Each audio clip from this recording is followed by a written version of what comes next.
तो दोस्तों आज हम फिर से आपके लिए लेकर आए हैं देश दुनिया की तमाम ताजा बड़ी खबरें। सबसे पहली बड़ी खबर में आपको बताएंगे दोस्तों कि ईरान के बाद अब इजराइल पर हिजबुल्लाह ने किया रॉकेट से हमला। हिजबुल्लाह के हमले में 11 यहूदियों की मौत, 150 से ज्यादा लोग घायल। नेतन्याहू के इजराइल में हिजबुल्लाह ने मचाई तबाही, नेतन्याहू के उड़े होश। लोकसभा चुनावों के लिए आज सुबह से ही वोटिंग 21 राज्यों में जारी। कांग्रेस पार्टी के समर्थन में सुबह से ही डाले जा रहे हैं वोट। भाजपा का हो सकता है सुपड़ा साफ। इजराइल पर हमला करने वाले ईरान पर अमेरिका ब्रिटेन ने लगाया प्रतिबंध, ड्रोन कंपनियों को किया बैन। लोकसभा चुनाव से पहले आम आदमी पार्टी को एक और झटका, विधायक अमातुल्लाह खान को ईडी ने किया पूछताछ के बाद गिरफ्तार। इजराइल को ईरान ने दी खुली धमकी, कहा इजराइल ने हम पर हमला किया तो इजराइल के न्यूक्लियर प्लांट को कर देंगे तबाह, नहीं हटेंगे पीछे ईरान की सबसे बड़ी धमकी। अमेरिका ब्रिटेन का हवाला देकर सुप्रीम कोर्ट में ईवीएम पर बैन लगाने की विपक्ष के नेताओं ने कर दी मांग, कहा बीजेपी ईवीएम में गड़बड़ी करके जीत लेती है चुनाव। तो दोस्तों सभी खबरों को आपको एक एक कर बताने वाले हैं, वीडियो को लाइक कर चैनल को सब्सक्राइब कर दें। इसी बीच पर तो दोस्तों अगली खबर की ओर, तो ईरान के बाद अब हिजबुल्लाह ने इजराइल पर किया हमला, 11 यहूदियों की मौत। जय दोस्तों आपको बता दें कि ईरान के हमले के बाद अब हिजबुल्लाह ने इजराइल में तबाही मचाई है। दरअसल आपको बता दें कि रविवार को ईरान ने 300 मिसाइलें कर इजराइल पर हमला किया था, जिसमें इजराइल के कई एयरपोर्टों को नुकसान पहुंचा था।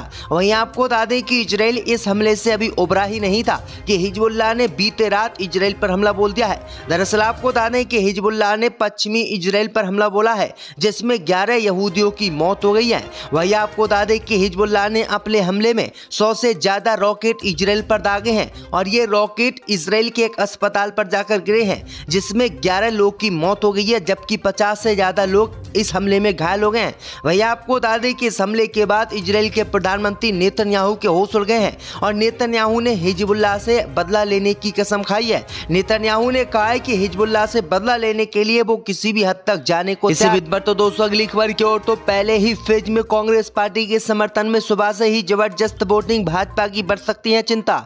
जब दोस्तों आपको बता दें कि लोकसभा चुनावों का आगाज आज से शुरू हो गया है। दरअसल आपको बता दें कि 21 राज्य और केंद्र शासित प्रदेशों की 102 सीटों पर सुबह से वोटिंग हो रही है। दरअसल आपको बता दें कि ये वोटिंग कांग्रेस पार्टी के समर्थन में हो रही है, जबकि भाजपा के समर्थन में बहुत कम वोट डाले जा रहे हैं। दरअसल आपको बता दें कि पहले फेज की तरह अगर सारे फेजों की वोटिंग होती है तो केंद्र में कांग्रेस पार्टी की सरकार बनेगी, बीजेपी का सुपड़ा साफ हो जाएगा। आपको बता दें कि इलेक्शन के पहले फेज में कुल 1625 उम्मीदवार मैदान में है। इसमें से 1491 पुरुष हैं और 134 महिला उम्मीदवार हैं। पहले फेज में 8 केंद्रीय मंत्री, 2 पूर्व सीएम और एक पूर्व राज्यपाल चुनावी मैदान में अपनी किस्मत आजमा रहे हैं। तो ये बड़ी अपडेट आ रही दोस्तों। इसी बीच पर तो दोस्तों अगली खबर की ओर, तो इजराइल पर हमला करने वाले ईरान पर अमेरिका ब्रिटेन ने लगाया प्रतिबंध। जय दोस्तों आपको बता दें कि इजराइल पर हमला करने वाले ईरान पर अमेरिका और ब्रिटेन ने गुरुवार को नए प्रतिबंध लगा दिए हैं। वहीं आपको बता दें कि बहरहाल ये चिंता बढ़ गई है कि ईरान का इजराइल पर अभूतपूर्व हमला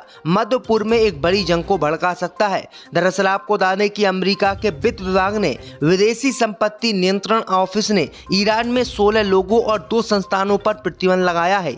ये कंपनियां 13 अप्रैल को इजराइल पर हमले में इस्तेमाल किए गए ड्रोन के इंजन बनाती है। अमेरिका ने इस्पात उत्पादन में शामिल 5 कंपनियों और ईरानी वाहन निर्माता व्यायाम समूह की 3 सहायक कंपनियों पर प्रतिबंध को मंजूरी दी है, जिन पर ईरान की सेना और अन्य समूहों को साजो सामान में समर्थन देने का आरोप है। तो ये बड़ी अपडेट आई दोस्तों कि इजराइल मुस्लिम देश कई पर हमला करता है तब इस पर प्रतिबंध नहीं लगते हैं, लेकिन अब ईरान पर प्रतिबंध अमेरिका ने लगा दिए हैं। इसी बीच पर तो दोस्तों अगली खबर की ओर, तो लोकसभा चुनाव से पहले आम आदमी पार्टी को लगा एक और झटका, विधायक अमातुल्लाह खान को ईडी ने किया गिरफ्तार। जब दोस्तों आपको बता दें कि आम आदमी पार्टी के विधायक अमातुल्लाह खान को ईडी ने गिरफ्तार कर लिया है। उन्हें वक्फ बोर्ड नियुक्ति घोटाले में पीएमएलए के तहत गिरफ्तार किया गया है। ईडी ने करीब 9 घंटे की पूछताछ के बाद उनको गिरफ्तार कर लिया है। सुप्रीम कोर्ट के आदेश के बाद गुरुवार को विधायक अमातुल्ला खान ईडी के सामने पूछताछ के लिए पेश हुए थे। आम आदमी पार्टी के नेता और ओखला विधायक अमातुल्ला खान पर आरोप है कि दिल्ली वक्फ बोर्ड के अध्यक्ष के रूप में उन्होंने 32 लोगों को अवैध रूप से भर्ती किया। इसके साथ ही उन्होंने अवैध रूप से दिल्ली वक्फ बोर्ड की कई संपत्तियों को किराए पर दिया है। ये सभी आरोप लगाए गए हैं। उन्होंने दिल्ली वक्फ बोर्ड के धन का दुरुपयोग किया। दिल्ली वक्फ बोर्ड के तत्कालीन CEO ने इस तरह की अवैध भर्ती के खिलाफ बयान जारी किया। तो ये बड़ी अपडेट आ रही है दोस्तों कि केजरीवाल के बाद अब अमातुल्ला खान को भी गिरफ्तार कर लिया गया है। इसी बीच पर तो दोस्तों अगली खबर की ओर तो ममता बनर्जी ने मिथुन चक्रवर्ती पर लगाए आरोप। कहा अपने बेटे को बचाने के लिए TMC छोड़ बीजेपी में गए मिथुन चक्रवर्ती। जय दोस्तों आपको बता दें कि पश्चिम बंगाल के मुख्यमंत्री ममता बनर्जी ने मिथुन चक्रवर्ती पर बड़ा हमला बोला है। ममता बनर्जी ने कहा है कि मिथुन चक्रवर्ती TMC छोड़कर बीजेपी में इसलिए गए क्योंकि उन्होंने अपने बेटे को बचाना था। दरअसल आपको बता दें कि ममता बनर्जी ने कहा कि अगर आपको याद हो तो उनके बेटे पर मामला दर्ज हुआ था। पुलिस शादी में जांच करने गई थी। वह इसी जांच से डर गए और सीधे मुंबई स्थित RSS कार्यालय पहुंचे और कहा कि वह बीजेपी के सेवक है। जो लोग लड़ सकते हैं उन्हें ही इंसान मानती हूँ। ममता बनर्जी ने यह गंभीर आरोप बीजेपी के नेता मिथुन चक्रवर्ती पर लगाए हैं। इसी बीच पर तो दोस्तों अगली खबर की ओर तो ईरान ने फिर से इजराइल को दी धमकी। कहा हमें निशाना बनाया तो इजराइल के न्यूक्लियर प्लांट को कर देंगे तबाह। जय दोस्तों आपको बता दें कि इजराइल की ओर से ईरान पर हमले की संभावनाओं के बीच ईरान ने खुले तौर पर इजराइल को धमकी दे दी है। ये धमकी ईरान के nuclear protection and security force के चीफ की ओर से दी गई है। इसमें कहा गया है कि यदि इजराइल ने गलती से भी ईरान के परमाणु साइट को निशाना बनाया तो ईरान इजराइल के न्यूक्लियर साइट को तबाह कर देगा। सीरिया के दमिश्क में इजराइल के हमले के बाद से शुरू हुए ईरान और इजराइल के बीच तनाव खत्म होने का नाम नहीं ले रहा है। इसी बीच पर तो दोस्तों अगली खबर की ओर तो हैदराबाद से बीजेपी उम्मीदवार ने मस्जिद पर चलाया तीर तो भड़के ओवैसी। चुनाव आयोग से कार्रवाई करने की कर दी मांग। जब दोस्तों आपको बता दें कि हैदराबाद की भाजपा उम्मीदवार चुनाव से पहले ही विवादों में आ गई हैं। हैदराबाद लोकसभा क्षेत्र में AMM के सांसद असदुद्दीन ओवैसी को टक्कर देने के लिए भारतीय जनता पार्टी ने महिला हिंदुत्व चेहरा कॉम्पलेता माधवीलता को मैदान में उतारा है। ये पहली बार है जब भाजपा ने AIMM के गढ़ पुराने शहर में महिला उम्मीदवार को लड़ाया है। लेकिन आपको बता दें कि वो लोकसभा चुनाव में वोटिंग से पहले ही विवादों में आ गई हैं। दरअसल आपको बता दें कि रामनवमी के अवसर पर माधवीलता ने एक शोभा यात्रा में शामिल हुई। इस दौरान एक मस्जिद के पास पहुंचते ही उन्होंने मस्जिद पर तीर चलाने की एक्टिंग की जो विवाद का कारण बन गई है। चुनाव आयोग के आदेश के अनुसार किसी भी पार्टी को किसी भी धार्मिक भावना को ठेस पहुंचाने का अधिकार नहीं है। वहीं आपको बता दें कि अब हैदराबाद से सांसद असदुद्दीन ओवैसी ने उनके खिलाफ कार्रवाई की मांग की है। असदुद्दीन ओवैसी ने कहा है कि अभी चुनाव आयोग ने कोई कार्रवाई नहीं की है। अगर यही काम मैं किया होता तो बड़ा विवाद हो गया होता। तो ये बड़ी अपडेट आई दोस्तों को अब देखते हैं कि चुनाव आयोग इस पर कार्रवाई करता है या फिर नहीं। इसी बीच पर तो दोस्तों अगली खबर की ओर तो खुद को रवि किशन की दूसरी पत्नी बताने वाली अपर्णा ठाकुर पर दर्ज हुई FIR। जय दोस्तों आपको बता दें कि लोकप्रिय भोजपुरी और बॉलीवुड अभिनेता रवि किशन को काफी विवादों का सामना करना पड़ रहा है। उन पर एक महिला ने गंभीर आरोप लगाए हैं। इस मामले में अब गोरखपुर सीट से मौजूदा सांसद रवि किशन की पत्नी ने FIR दर्ज कराई है।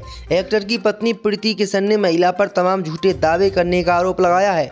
दरअसल आपको बता दें कि एक प्रेस कॉन्फ्रेंस में लखनऊ की अपर्णा सोनी नाम की महिला ने रवि किशन की दूसरी पत्नी होने का दावा किया और उन्होंने ये भी कहा कि एक्टर उनकी बेटी को सामाजिक और सार्वजनिक तौर पर स्वीकार नहीं कर रहे हैं। अब एक्टर की पत्नी प्रीति ने मंगलवार रात FIR दर्ज कराई है।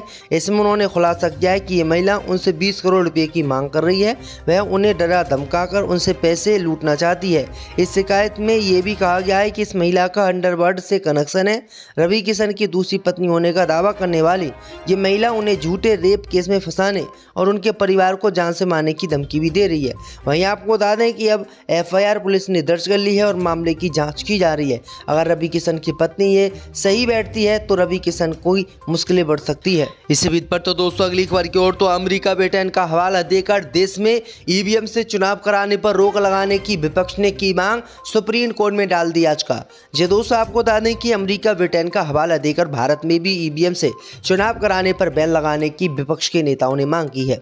दरअसल आपको बता दें कि विपक्ष ने जो है एक हवाला दिया है कि अमेरिका ब्रिटेन ने सबसे पहले EVM को बनाया था, लेकिन EVM को बनाने के बाद इन्होंने EVM का उपयोग आज तक नहीं किया है और और इन दोनों ही देशों में वैलिड पेपर से चुनाव होते हैं। वहीं आपको बता दें कि इसी को आधार बनाकर विपक्ष ने भारत में भी ईवीएम पर बैन लगाकर वैलिड पेपर से चुनाव कराने की मांग की है। वहीं आपको बता दें कि सुप्रीम कोर्ट अब इस मामले पर सुनवाई करेगा। देखते हैं कि सुप्रीम कोर्ट इस पर रोक लगाता है या फिर नहीं। आपकी क्या राय दोस्तों, आप ईवीएम या फिर बैलेट पेपर से चुनाव करना पसंद करेंगे? हमें कमेंट में जरूर बताएं। इसी बीच पर तो दोस्तों अगली खबर की ओर, तो खुद को रवि किशन की दूसरी पत्नी बताने वाली अपर्णा ठाकुर पर दर्ज हुई एफआईआर। जय दोस्तों, आपको बता दें कि लोकप्रिय भोजपुरी और बॉलीवुड अभिनेता रवि किशन को काफी विवादों का सामना करना पड़ रहा है। उन पर एक महिला ने गंभीर आरोप लगाए हैं। इस मामले में अब गोरखपुर सीट से मौजूदा सांसद रवि किशन की पत्नी ने एफआईआर दर्ज कराई है। एक्टर की पत्नी प्रीति किशन ने महिला पर तमाम झूठे दावे करने का आरोप लगाया है। दरअसल आपको बता दें कि एक प्रेस कॉन्फ्रेंस में लखनऊ की अपर्णा सोनी नाम की महिला ने रवि किशन की दूसरी